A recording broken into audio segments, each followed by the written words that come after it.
আজকে তোমাদের যে চ্যাপ্টারটা করাবো সেটা হচ্ছে সামান্তরিকের ধর্ম। ঠিক আছে, তো সামান্তরিকের ধর্ম চ্যাপ্টারটা করানোর আগে যেটা তোমাদের কিছু বেসিক জিনিস, সামান্তরিকের যে ধর্ম কটা বেসিক সেটা যদি জানা থাকে তাহলে সুবিধা হয়। যেমন সামান্তরিকের বেসিক কিছু ধর্ম কী কী আমরা জানি। সামান্তরিক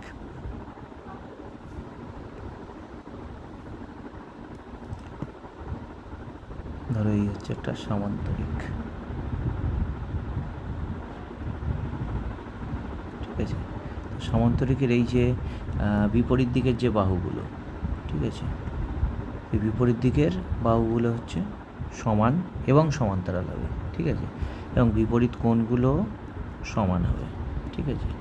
তো এগুলো হচ্ছে সামান্তরিকের ধর্ম। এবার সামান্তরিকের যে ধর্ম তার মধ্যে আর একটা জিনিস আমরা কেন বাঁকিয়ে আঁকি, কারণ সামান্তরিকের হচ্ছে কোণগুলো 90 ডিগ্রি হবে তার কোনো মানে নেই। যদি 90 ডিগ্রি হয় তাহলে কি হবে, সামান্তরিকটা হয়ে যাবে আয়তক্ষেত্র, ঠিক আছে। সামান্তরিকটা যদি একটা কোণকেই 90 ডিগ্রি করে দেওয়া যায়, যদি একটা কোণকেই আমি 90 ডিগ্রি করে দিতে পারি তাহলে কি হবে, তাহলে সব কটা কোণ যেহেতু একে অপরের বিপরীত দিকের কোণগুলো পরস্পর সমান, তাহলে এইটা যদি 90 হয় এটাও 90 হয়ে যাবে, তো এইটাও তখন 90 হয়ে যখন পাশাপাশি কোণগুলোর যোগফল 180, তখন এইটাও বিপরীত দিকের কোণগুলো 90 হয়ে যাবে। তাহলে কি হলো সামান্তরিকের ধর্ম, যে বিপরীত কোণগুলো যেমন সমান তেমন পাশাপাশি দুটি কোণের যোগফল কিন্তু 180 ডিগ্রি, ঠিক আছে। তো সামান্তরিকের এই কটা ধর্ম যদি আমরা লক্ষ্য রাখি, মনে রাখি, তাহলে কিন্তু আমরা এই কটা অঙ্ক করতে পারবো ক্লাস 9-এর। ক্লাস 9-এর 6.1-এ কী বলছে প্রথম অঙ্কটা, এবিসিডি সামান্তরিকের কোণগুলি হিসাব করে লিখি, যেখানে বি হচ্ছে 60 ডিগ্রি। তো বি যদি 60 ডিগ্রি হয় তাহলে এর বিপরীত দিকে কোণ কত হবে, 60 ডিগ্রি হবে। আর পাশাপাশি দুটো কোণের যোগফল কত আমরা বলেছিলাম 180 ডিগ্রি। তাহলে 180 যদি হয়, একটা যদি 60 হয় আর একটা কত হবে 120 হবে।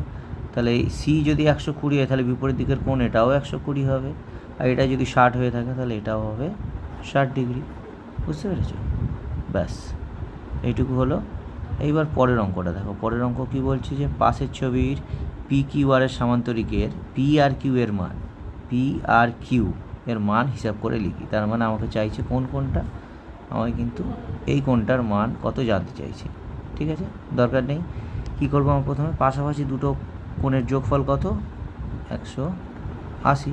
তাহলে এটা যদি 55 হয় তাহলে 180 থেকে যদি আমি 55 বিয়োগ দিই তাহলে কত দাঁড়াবে, 180 থেকে 55 বিয়োগ দিলে 5, আর এটা তুমি যদি 6 নাও তাহলে কত হবে 12, তাহলে 125 ডিগ্রি। তাহলে এইটা হচ্ছে টোটাল কত হচ্ছে 125 ডিগ্রি। আচ্ছা, এইটা সমান এইটা, তাহলে এই কোণটা সমান হচ্ছে এই টোটাল কোণটা। তাহলে টোটাল কোণ কত হচ্ছে, এই তো টোটাল কোণও 125। তাহলে টোটাল কোণ যদি 125 হয় তাহলে এই কোণটুকু, শুধু এই কোণটুকু কত হবে, শুধু এই কোণটুকু। তাহলে শুধু এই কোণটুকু বুঝতে গেলে কী করবো, আমি 70 বিয়োগ দিয়ে দেবো। 70 বিয়োগ দিয়ে দিলে কত হচ্ছে, সেই আমার 55ই পড়ে থাকছে, ঠিক আছে। আচ্ছা, এবার তারপরের অঙ্কটা কি, পাশের ছবির এবিসিডি সামান্তরিকের এপি এবং ডিপি যথাক্রমে বিএডি ও এডিসি এর সমদ্বিখণ্ডক হলে এপিডি এর মান হিসাব করে লিখি, ঠিক আছে। তো হ্যাঁ, তার মানে কি বলেছে আমাদের, এপিডি এর মান মানে হচ্ছে এই কোণটা, এপিডি এর মান কত আমাদের জিজ্ঞেস করেছে। আচ্ছা, তাহলে প্রথমে কি বলেছে, এপি এই কোণের সমদ্বিখণ্ডক আর ডিপি এই কোণের মানে এডিসি এর সমদ্বিখণ্ডক, ঠিক আছে।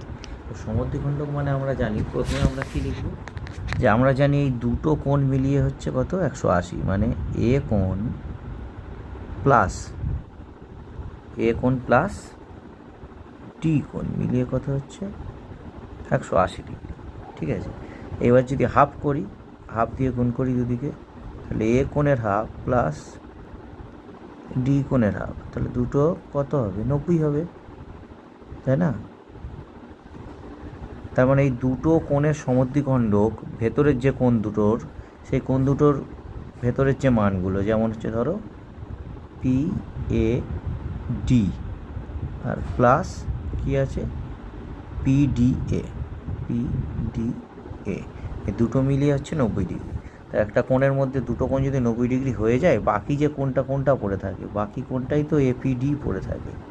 এপিডি তিনটে মিলিয়ে কত 180, দুটো যদি 90 হয়ে যায় আর একটার মান কত 90, তাহলে এটা হচ্ছে 90 পড়ে থাকবে। ঠিক আছে, ব্যাস। এবার দেখো কি বলেছে, PQRS আয়তাকার চিত্রের ক্ষেত্রে। আচ্ছা, এটাকে একটু বড় করা যাক। হ্যাঁ, এবার বড় করে নিয়েছি। এবার পরের অঙ্কটা তাহলে আমাদের কি করব, আমরা এইটুকু নিশ্চয়ই বুঝে গেছো। তো এই জায়গাটা ওভারল্যাপ হয়ে গেছে, একটু মুছে দিচ্ছি।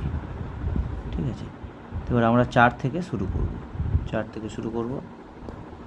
তো দেখো বলছে, আমি নিচের PQRS আয়তাকার চিত্রের এক্স ও ওয়াইয়ের মান হিসাব করে লিখি।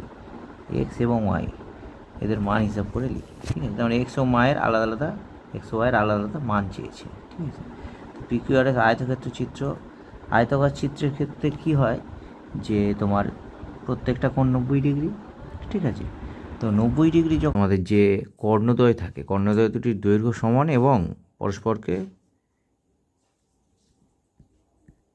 সমানভাবে সমদ্বিখণ্ডিত করে, মানে পরস্পরের দৈর্ঘ্য দুটো সমান হয়, মানে সমদ্বিখণ্ডিত করে পরস্পরকে। ঠিক আছে, তো পরস্পরকে যেহেতু সমদ্বিখণ্ডিত করে, তাহলে এইটার দৈর্ঘ্য তাহলে এই কোণটা কী হবে, এই কোণটা হচ্ছে সমদ্বিবাহু ত্রিভুজ। তো সমদ্বিবাহু ত্রিভুজ যেহেতু, তো এইটা ওয়াই আর এইটা যেহেতু 25 হবে, তাহলে 25, যদি 25 25 50 হয়, তাহলে ওয়াইয়ের মান কত দাঁড়ায়, তাহলে 180 বিয়োগ 25 আর 25 কত 50, তাহলে ওয়াই ইকুয়াল টু কত 30 ডিগ্রি, 130 ডিগ্রি হবে। ঠিক আছে, ওয়াই যেহেতু 130 ডিগ্রি বেরিয়ে গেলো। এবার এক্স কত হচ্ছে, তাহলে এক্সের মান কত দাঁড়াচ্ছে, টোটালটা 90, তাহলে একটা যদি 25 আর একটা কী হবে 90 মাইনাস 25 সমান কত হচ্ছে 65, তাহলে এক্স আর ওয়াই বেরিয়ে গেল। ব্যাস, এবার এই পাশের অঙ্কটা দেখা যাক কী হয়। এই পাশের বলেছে এক্স আর ওয়াই মিলিয়ে কত হচ্ছে 90 ডিগ্রি। আচ্ছা, এটা 180 ডিগ্রি। আচ্ছা, এবার যদি সেম একই লজিকে যদি আমি বলি যে এইটা সমান, ঠিক আছে, তো এইটা যদি সমান হয়, তাহলে এইটাও এক্স হলে এটাও এক্স, তাই না, এটাও এক্স হলে এটাও এক্স, আর এইটা কত হবে, এই দুটো মিলিয়ে যেহেতু 100, তাহলে এটা নিশ্চয়ই হচ্ছে কত, এটা তোমার হবে 80 ডিগ্রি।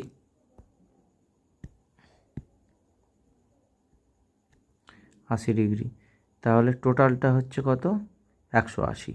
ঠিক আছে, তাহলে যদি টোটালটা 180 হয়, এক্স প্লাস 80 সমান 180, তাহলে 2x ইকুয়াল টু কত 180 বিয়োগ 80 সমান 100 সমান এক্স, তাহলে এক্স সমান কত হচ্ছে 50 ডিগ্রি। এক্স যদি 50 ডিগ্রি বেরিয়ে গিয়ে থাকে, তাহলে এবার ওয়াই কত হচ্ছে, তাহলে দেখো যে ওয়াই এখানে কত আছে, এখানেও এটা সমান এইটা। ঠিক আছে, তো এইটা সমান এইটা যদি হয়ে থাকে, তাহলে হচ্ছে এটাও ওয়াই, এটা যদি ওয়াই হয়ে থাকে আর এইটা কত 100, তাহলে দেখো 2y প্লাস